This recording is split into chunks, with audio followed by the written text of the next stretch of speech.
অধ্যায় জীবনের প্রবাহ মানবতা, পার্ট জনন। এখান থেকে আমি কোশ্চিন বলছি, জননের গুরুত্ব লেখো। নেক্সট প্রশ্ন, উপযুক্ত উদাহরণসহ অযৌন জননের 5টি পদ্ধতি বর্ণনা করো। এখানে ঘুরিয়ে প্রশ্ন করতে পারে বিভিন্ন ধরনের।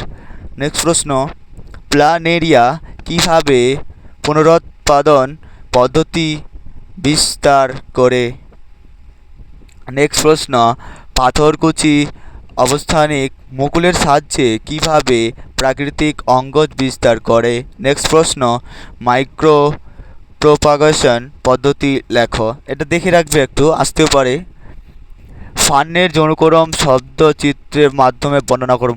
খুবই খুবই খুবই ইম্পর্ট্যান্ট, করে রাখবে। একবীজপত্রী উদ্ভিদের জোড় কলম করা হয় না কেন।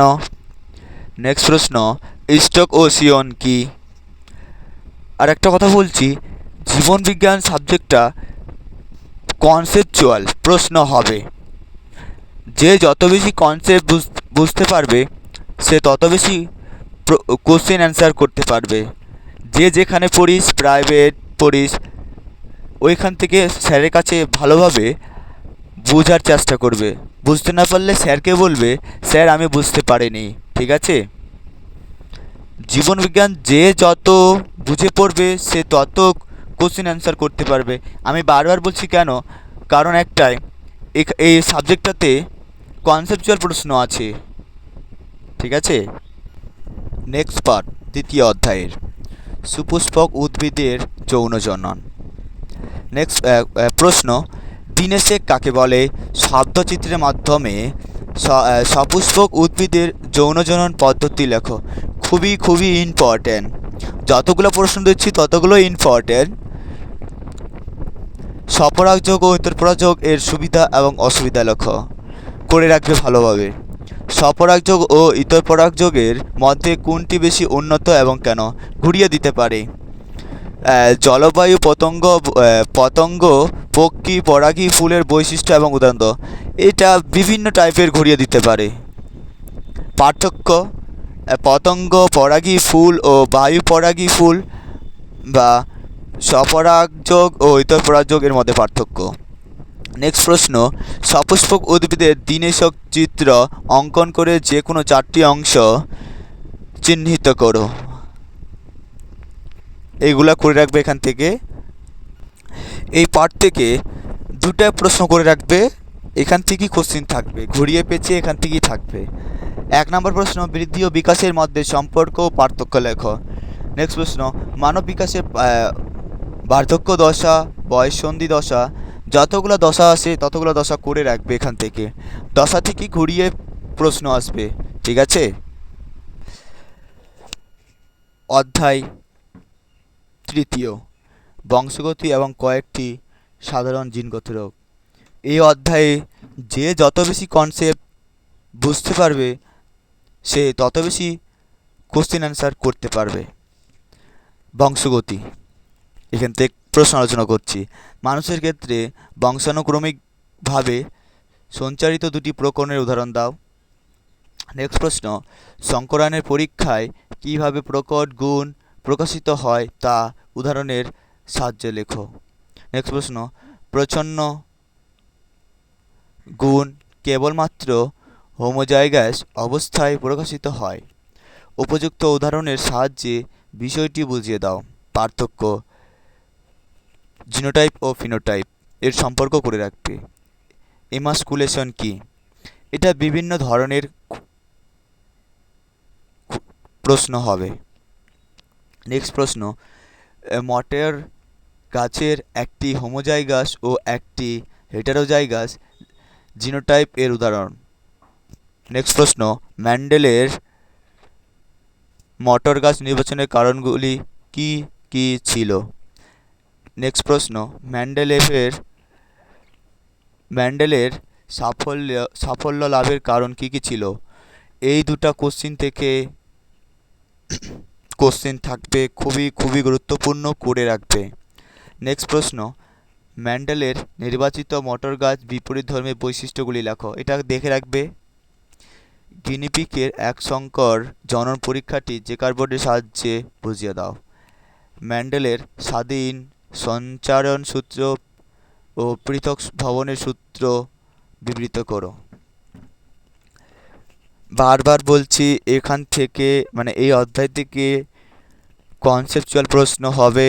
যে যেখানে প্রাইভেটে পড়িস বা স্কুলে পড়িস বা যে যেখানে পড়িস, স্যার বা ম্যামের কাছে পড়িস, তার কাছে ভালোভাবে বুঝিয়ে নেবে, ঠিক আছে? আর কোনো উত্তর না পেলে কমেন্টে জানাবে। নেক্সট প্রশ্ন, মটর গাছের বীজের বর্ণ ও বীজের আকার একই দুটি বৈশিষ্ট্য নিয়ে ম্যান্ডেল দ্বিসংকর জনন পরীক্ষা করেছিলেন। এই পরীক্ষায় অ্যাপ টু জনু পর্যন্ত চেকার বোর্ডের মাধ্যমে বুঝিয়ে দাও। নেক্সট প্রশ্ন, ভিন্ন ভিন্ন জিনোটাইপ একই ফিনোটাইপ উৎপন্ন করে।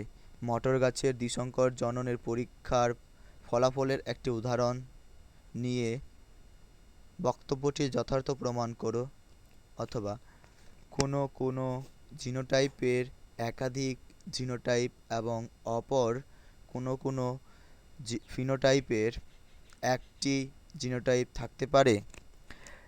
স্কুলের টিচারগুলো এই টাইপেরই কোশ্চেন দিতে চায়। নেক্সট প্রশ্ন, অসম্পূর্ণ প্রকটার ক্ষেত্রে এক সংকরায়ন পরীক্ষায় অ্যাপ টু জনুতে জিনোটাইপ ও ফিনোটাইপের অনুপাত কী হবে? উদাহরণের সাহায্যে বলো। নেক্সট প্রশ্ন, মানুষের ক্ষেত্রে লিঙ্গ নির্ধারণ পদ্ধতি একটি চেকার বোর্ডের সাহায্যে দেখাও।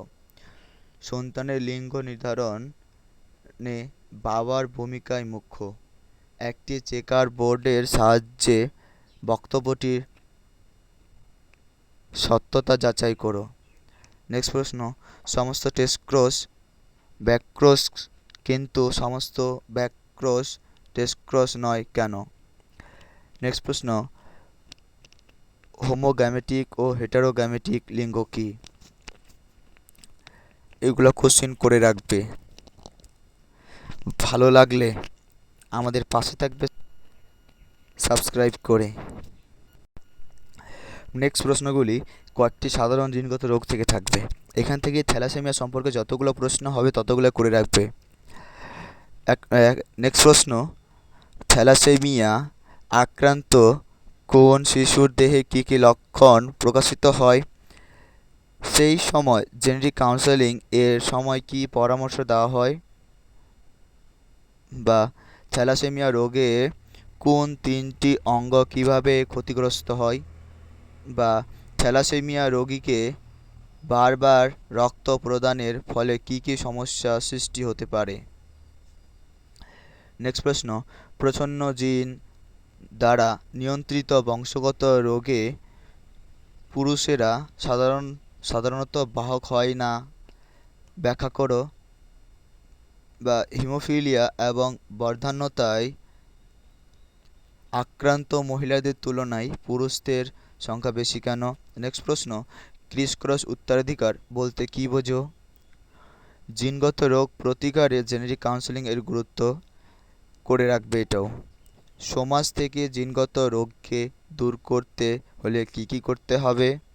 আগের প্রশ্নের উত্তরটাই হয়ে যাবে মোটামুটিভাবে। হিমোফিলিয়া ও বর্ধান্যতার কারণ এবং লক্ষণ, চেকার বোর্ড। এখান থেকে বিভিন্ন রোগের চেকার বোর্ড দিবে, করে রাখবে যতগুলো চেকার বোর্ড আছে, ঠিক আছে? বারবার বলছি, জীবনবিজ্ঞান সাবজেক্টটা এমন একটা সাবজেক্ট যে এইটা কনসেপ্ট বুঝতে না পারলে প্রশ্ন করা যাবে না। বিশেষ করে এই চ্যাপ্টারটা কনসেপ্ট না বুঝতে পারলে প্রশ্ন করা যাবে না। নেক্সট অধ্যায়, অভিব্যক্তি এবং অভিযোজন। সেকেন্ড ইউনিটের লাস্ট অধ্যায়। অভিব্যক্তিতে কী করতে হবে?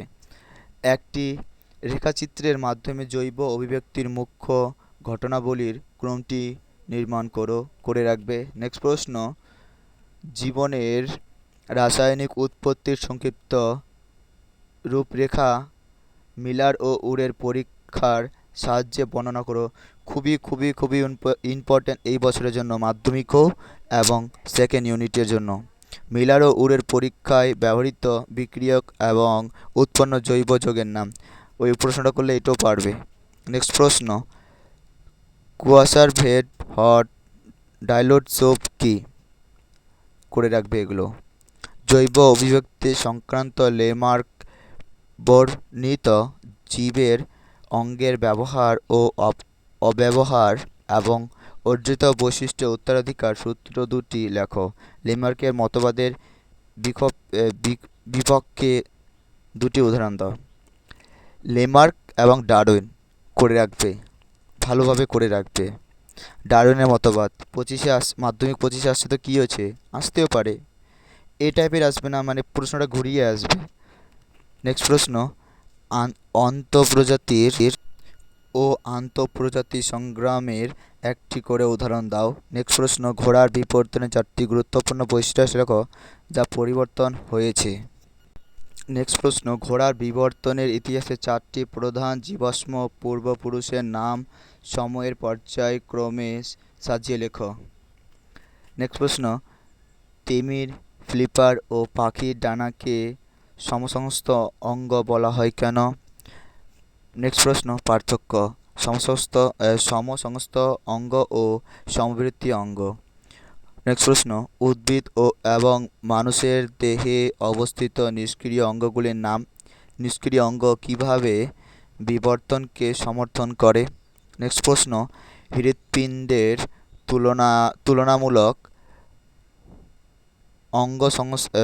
অঙ্গসংস্থান কিভাবে অভিব্যক্তি মতবাদের সপক্ষে প্রমাণ হিসেবে কাজ করে? খুবই গুরুত্বপূর্ণ।